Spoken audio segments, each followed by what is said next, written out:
today, geometry, we are covering CO12, which is a lot of writing, but it covers the converse, inverse, and contrapositive, some fun words there, of an if-then conditional statement. So I went through the files of my computer, the archived files, and I found a nifty little PowerPoint. So I don't know if I blank this, if the folks on YouTube can still see what I'm doing or not, but you can't. So I guess that how do I play this? Oh, here we go. Oh, I got to click this button. Hold on. I should have practiced this ahead of time. So anyway, so here is the PowerPoint explaining conditional, everything like that. So a conditional statement, you can fill this in on your sheet as we go along. A conditional statement is if this, then that. Okay, cause and effect. That's exactly it, right? The scientific connection would be like a hypothesis and a conclusion. If this happens, then this will happen. If I do this, then this will happen, right? Students, middle school students, I have found pretty much stop thinking after the this, right? If I do this, and then they just do it. They don't often think about what might happen as a result, right? That cause and effect. But you're still growing. Your temporal lobe and your reasoning lobe still developing. But good here? Okay. That's not how you think? No. My reasoning lobe is telling me that there's probably not a reasoning lobe. There is. It's the temporal lobe. It's where your logic is and your reasoning and your cause and effect and your, you know. Yeah. No, students are naturally impulsive because that part of your brain doesn't fully develop until you're like 23, 25 years old. Okay. Now, those of you that are more mature, your brain has developed faster and therefore you're already kind of there. Those that are somewhat more immature, maybe more impulsive, your brain just hasn't quite developed yet, right? I'm not knocking you. It's science. You can ask, you know, Miss Rolls and say the same thing. Play it. So being mature is about how good your brain is at growing. Absolutely. Well, yeah, in a sense. I mean, think about, No effort. you know, when we get frustrated, we usually don't just sit down and start like wailing and throwing things like toddlers do because their brains aren't all. Some of us do maybe. Shh, no, Michael. So I really just wonder what would happen if I just let's just say a random parasite. I wouldn't do it. I wouldn't recommend it. What if they were like open Okay. to? I highlighted the words this and that, Joe, because the difference between a conditional statement, a converse, and an inverse, and a contrapositive is basically the position of those words, right? So as you write these definitions down, pay attention to where those words go. We'll talk about why that is as we move on. The converse is if that, then this. So whatever your conditional statement is, the hypothesis and the conclusion, the converse of that, those two things would be switched. The conclusion would come first, the hypothesis would come second. So this would be written down on your, we're already falling behind. Yeah, what's the first Where it says conditional statements, okay, you are writing if this, then that. On your binder sheet, where it says conditional statement, you are writing if this, then that. Okay, we'll talk about what this and that is coming up. For the converse, it is if that, then this. Whatever your this and your that were, your hypothesis, your conclusion, your cause and effect, or whatever, they just get switched. Okay? Are we all caught up? We all have words next to conditional statement and converse. Okay. The inverse. We negate our original hypothesis and conclusion. If not this, then not that. If not this, then not that. If this doesn't happen, then this won't happen. If this isn't true, then this isn't true, right? And then finally, the contrapositive. If not that, then not this. Again, we've switched our conclusion and our hypothesis, and we've negated it. Okay? And this is all going to make much more sense when we get to actual examples here. But these are the definitions. This is what you can put on a help sheet. This is what you kind of need to know to organize these thoughts for the test. Question? All right. Yes. I bet that's coming next. I really hope it is. Okay? A biconditional is if and only if. Okay? It is it's an if-then statement that is specifically true. Okay? This is true if and only if this is also true. And again, we'll talk more about that at a later time. Yeah. I just have a question on how does this have to do with geometry? Save it. We're getting there. Okay. So I've given you kind of the framework up above here, but let's practice. Let's look at what this looks like here. Okay. Let's take a look at the statement. Snow is falling. It is chilly. Snow is falling. It is chilly. The conditional statement we could write from this, and you need to write this down on your page also. Do you see that graphic there? Check this out. Watch this. Watch this. Whoa. Right? Okay. Transition. If snow is falling, then it is chilly. Here's our cause. Here's our effect. Here's our hypothesis. Here's our conclusion. If this is happening, then this is happening. Right? If this, then that. If snow is falling, then it is chilly. Is that true or false? Is that statement true, Blake? True. True. Now, your definition of chilly might be different than someone else's. That's why I didn't put cold. Some of you still wear shorts and tank tops in the middle of January and whatever, okay? But we can say that by definition, if it's snowing outside, it's got to be a little bit chilly. There's some chill in the air, okay? That is a true statement. So the converse of this statement would be our conclusion and our hypothesis flipped. Who can predict what that's going to look like here before we see what kind of graphic I included here? Drew.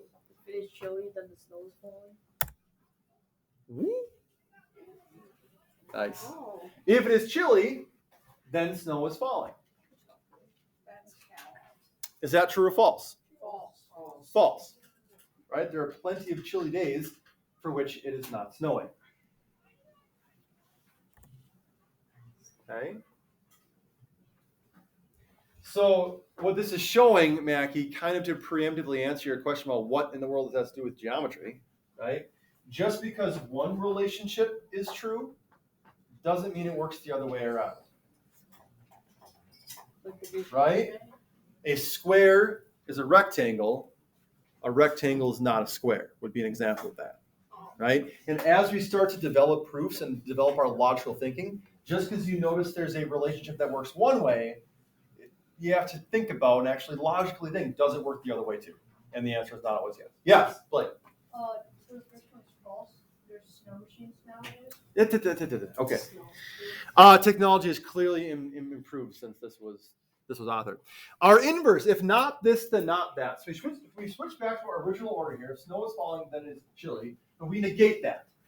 Okay? So, oh, brother. Ooh. Oh, it's Oh. snowing. If snow is not falling, then it is not chilly. You had fun making this, didn't you? I did. Again, back before I had kids and I had time. Oh. If snow is not falling, then it is not chilly. Is that true or false? If it's not snowing, does that mean it's not chilly? No. Okay. This is false also. Right? It's kind of saying the same thing as the converse was. The same reasoning for why it is not true. Okay. The last one, the contrapositive. If not this, if not that, then not this. I was thinking blizzard What the heck? in my mind when I was if it is not chilly, then snow is not falling. What did you make from? PowerPoint. You can do that. Oh, it's called the freehand. You draw the path that you want them to take freehand, and then yeah, that's what I did. Who knew I was so technologically advanced? If it is not chilly, then snow is not falling. Is that true or false? True. It's true, right? If it's not chilly outside, it's not snowing. It could still be precipitation, but what we call that? Rain, right? Rain. So this would be true as well. What's your next one? Ooh, an angle that measures 34 degrees is an acute angle. What would the conditional statement be here? Okay, and a conditional statement has got to be true. If this, then that. What could you say about this statement instead of that conditional statement? Do you know? If the angle is 34 degrees, then it is acute. Money. Oh. Money. If an angle measures 34 degrees, then it is an acute angle. That is true. Okay.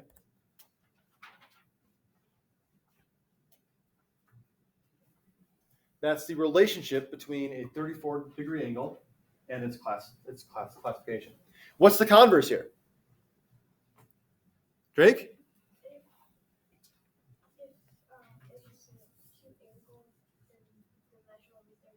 If it is an acute angle, then the measure is 34 degrees.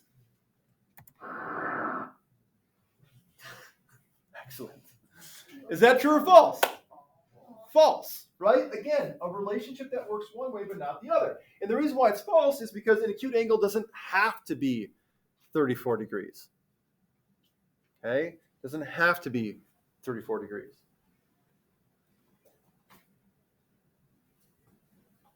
There are two of them, but what's one of the classifications for an angle based on a specific measure, where it can only be one thing? Joey? Right angle. A right angle. So here's an example where the biconditional would come into play, right? An angle is a right angle if and only if it measures 90 degrees. It also works the other way.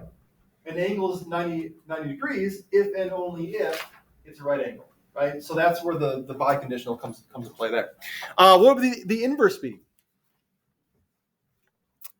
The inverse. Joel? If an angle is not 34 degrees, it is not an acute angle. Oh, here we go. Hold on.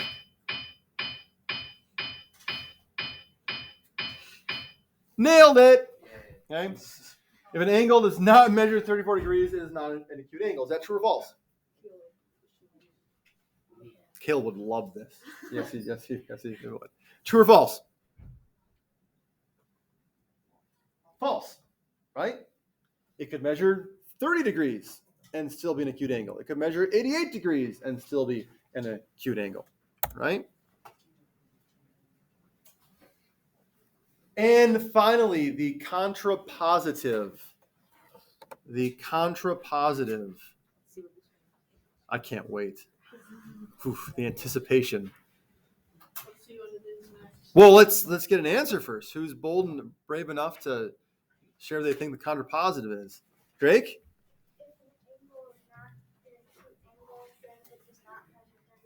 If an angle is not an acute angle, it does not measure 34 degrees. Ooh. Ooh. Oh, this is gonna be a long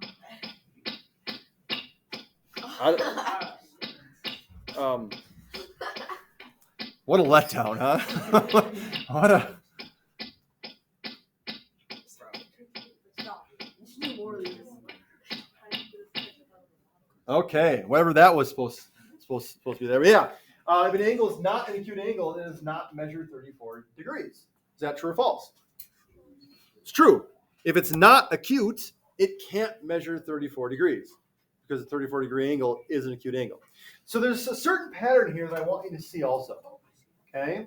We're going in a true, false, false, true pattern here. So when you write your own conditional statements, I'm pretty sure the next one is write your own, right? When you write your own conditional statement, it needs to be something that is not a biconditional, so it can't work both ways, right? It's got to be a true, false, false, true pattern for the conditional, converse, inverse, and contrapositive. Okay? Questions on this? You can be as creative as you would like to with your own conditional statements that you write. Okay? Do you need homework from the book as well? No. Are you sure? Yes. Fair enough. All right. Homework for tomorrow, just finish the objective. And I think that's the end of the PowerPoint. It was. You're welcome.